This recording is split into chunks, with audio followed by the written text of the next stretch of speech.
Welcome back to another OMLab tutorial. Today we're going to be diving into something a bit more complex. We're going to be talking about creating deep and immersive, multi-dimensional split effect atmospheres. Okay, now what the heck is a split effect atmosphere? You know, it goes by different names in different circles, but there's a lot involved in this entire process, so we're not going to spend too much time on the naming theme of this. It really depends on what kind of music you're making, where you grew up, you know, how you learn this stuff, but different people call it different things. The idea is the same, though, and that is that we're going to be processing the same signal of sound a few different ways inside of a single mix. Okay, and those processed versions of that original audio is going to take the driver's seat. It's going to be more pronounced and present in the mix than the original audio. Okay, so you end up with this really wide and deep and rich sound. So you'll probably recognize it as we move through this. So as usual, we've selected just a random synth clip from the Logic Pro library of sounds. So if you do happen to use Logic Pro, you can follow along with us using the same exact sound and plugins. If you do happen to be using another DAW, don't worry. You can follow along just as easily. Any sound will do for this. And if you want to pick a sound right now and you're kind of wondering what kind of genre this type of technique is used in, think like chill out, chill wave, down tempo, ambient, soundscapey type stuff. Okay, so this is what the sound or the synth sounds like.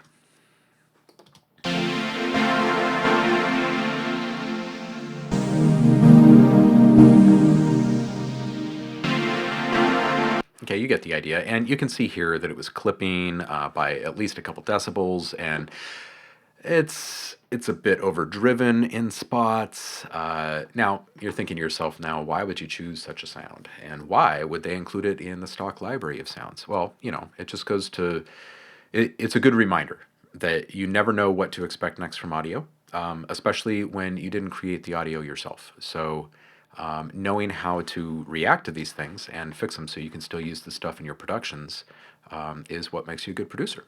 All right, so now that we know what the sound sounds like, or the synth sounds like, we'll go ahead and we'll drop this a few decibels so it's not hurting our eardrums or our mix. Okay, so that's coming in a little lower. And I'm also just going to cut out some low end right now and probably be a little vicious about it, just because I don't want that energy messing with us throughout this. So proactively speaking, let's roll this off.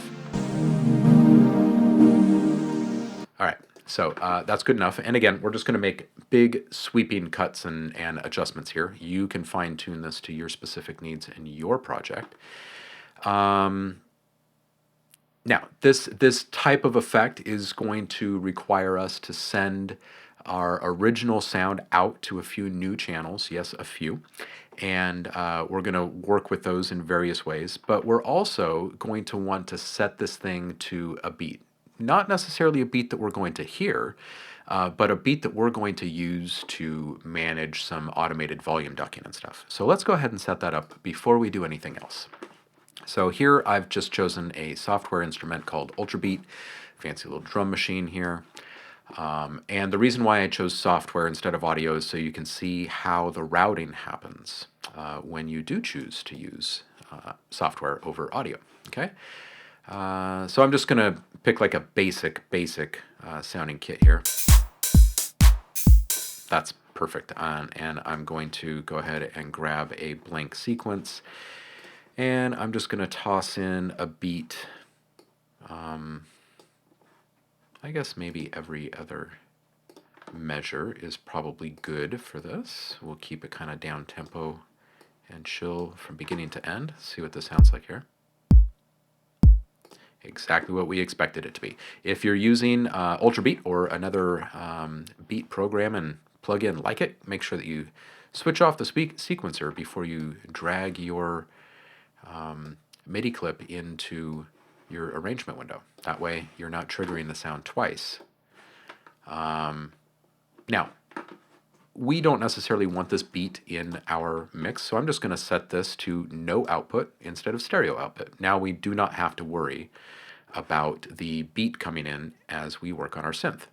The other thing I'm going to do is I'm just going to send this out, and we'll send this down to, say, bus 10. It's good to have a bus that generally speaking, you use for the same thing. Bus 10 oftentimes is the ghost track in my project, so I'm just going to label this ghost. It means it's there, but we can't hear it.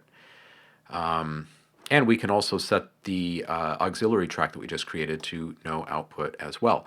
Now, the only thing we're going to use this for is for triggering some sidechain setups later. So back to our synth, and we are going to send this out to 3 different buses, and then we'll process the sound on the corresponding auxiliary tracks in a moment. And let's go ahead and send this out pre-fader, just because I have a feeling that we're probably going to be decreasing the volume of our original synth signal quite a bit. Next, we can turn on our mixer view here so we can get a little easier workflow happening for ourselves. All right, so let's focus on our first auxiliary track here. And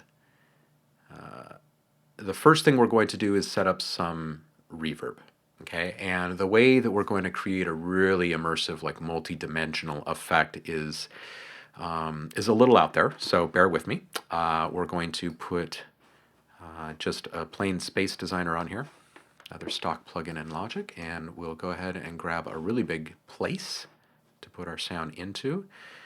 Let's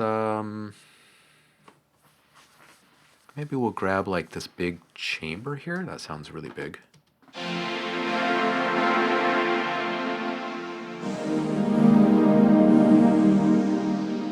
Okay, yeah, that's pretty nice. Again, I'm just going to roll off some of this low end here.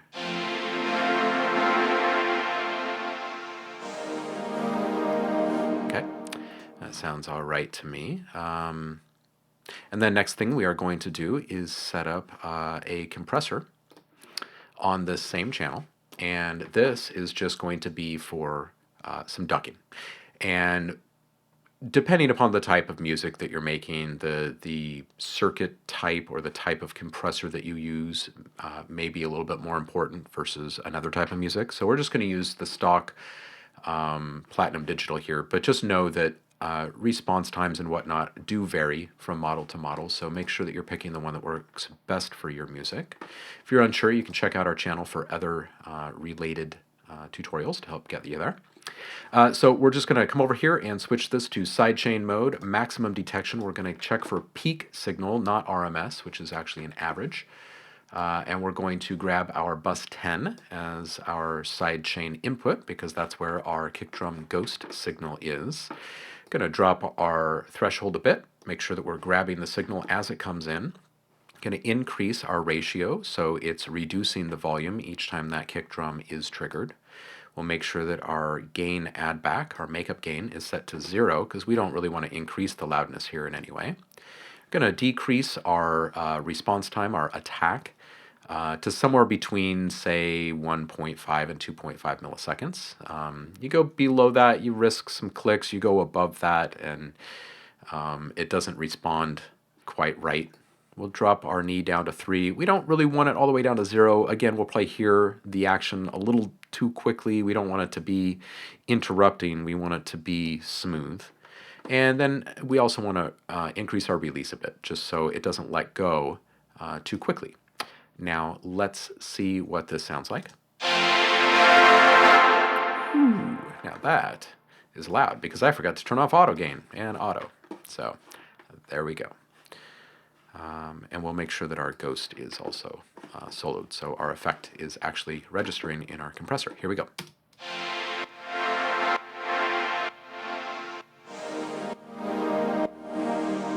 Okay, so we can see that, yeah, it's reducing by quite a bit. Okay, so that's all right. It's not the greatest response time or shape, but again, we're just going to move through this quickly, and you can deal with that on your own, on your end. And we're just going to copy over the space designer and the compressor to another track, and we're going to solo this track now. This is the second of our auxiliary channels with this same synth. And I'm going to change this from big chamber. We probably don't want to get too far away from where we were first. Maybe we stick with the same size, but we grab a different preset. That one's quite a bit warmer.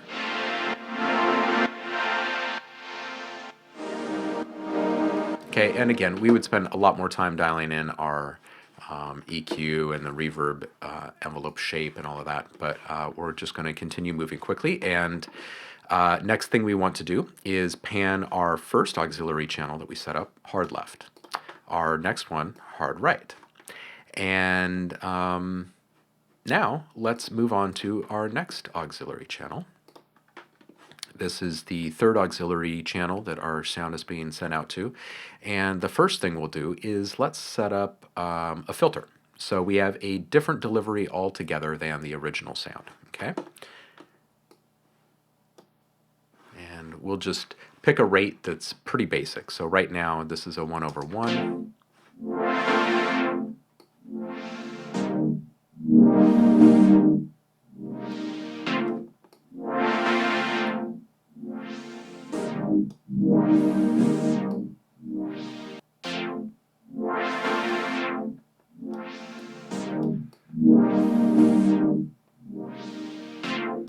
Okay, so that sounds like a fun little version of our sound, so we'll stop there. And let's toss on some delay. And here we'll just stick with the basic. I'm not even going to set it up, and this is what that sounds like now.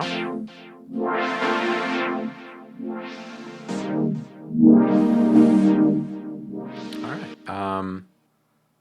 Let's roll off a little bit of the low end on this.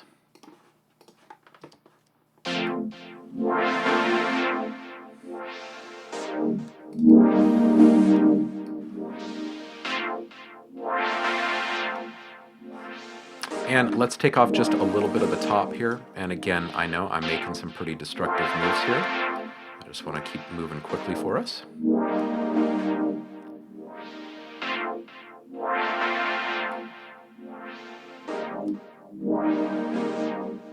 Okay. Make sure we don't lose too much of our high-end presence. Okay, that sounds all right. So now what we need to do is hear our stuff in real time together. I'm just going to add an EQ really quick here.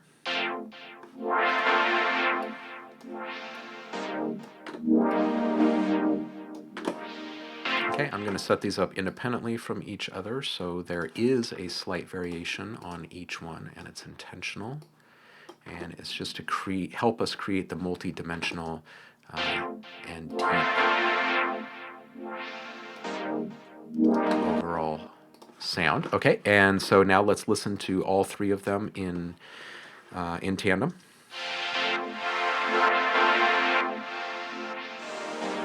One big mess, right? All right, so let's bring down our reverbs. Let's just solo the two of them together.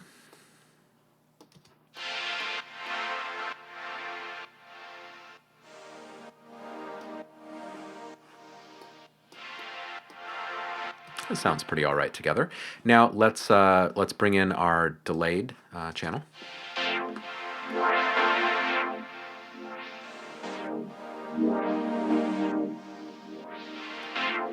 Okay, so this is obviously emerged as the leader of the three. So let's go ahead and we'll keep this one in the center, and we'll make sure that its volume, its perceived loudness is greater in the mix.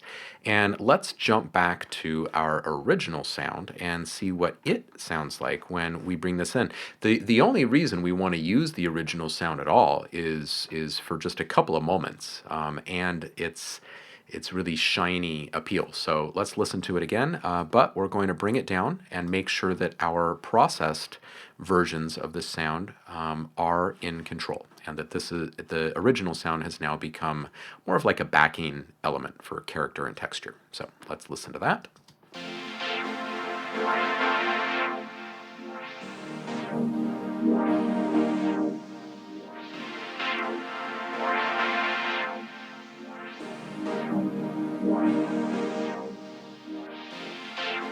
Yeah, just going to adjust our envelope here just a little bit.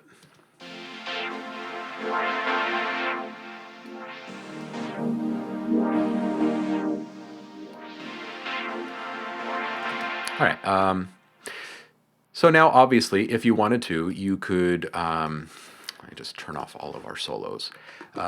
We could bring back in our beat by simply turning it on again, the output.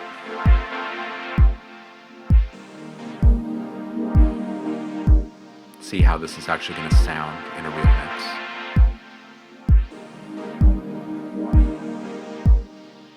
All right, so it kind of gives you an idea of the timing of everything. If you can bring it back around to something that's consistent, like a kick drum, and maybe toss in a couple of hi-hat ticks in there, you know, so like we could open up our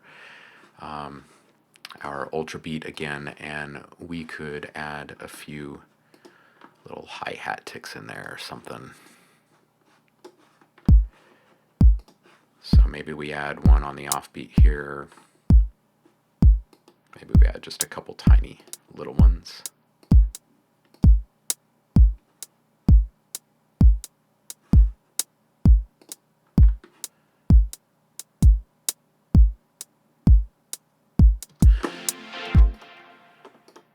See what that sounds like.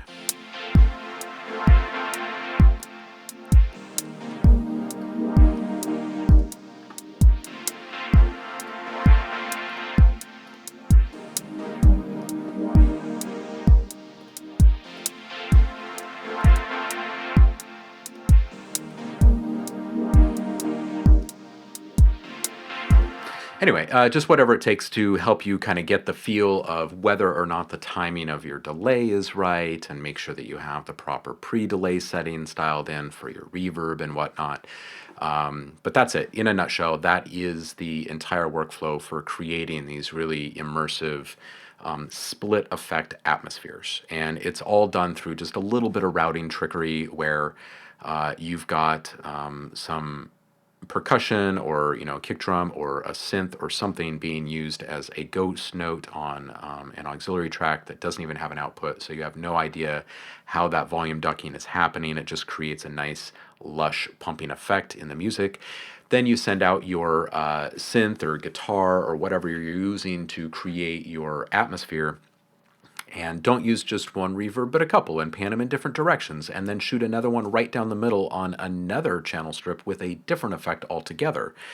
Using something like delay helps to keep the signal, the original audio, a bit more present and not quite as washed out as it can become with reverb. So therefore, it's a really fitting choice to put right in the middle and for it to take a lead.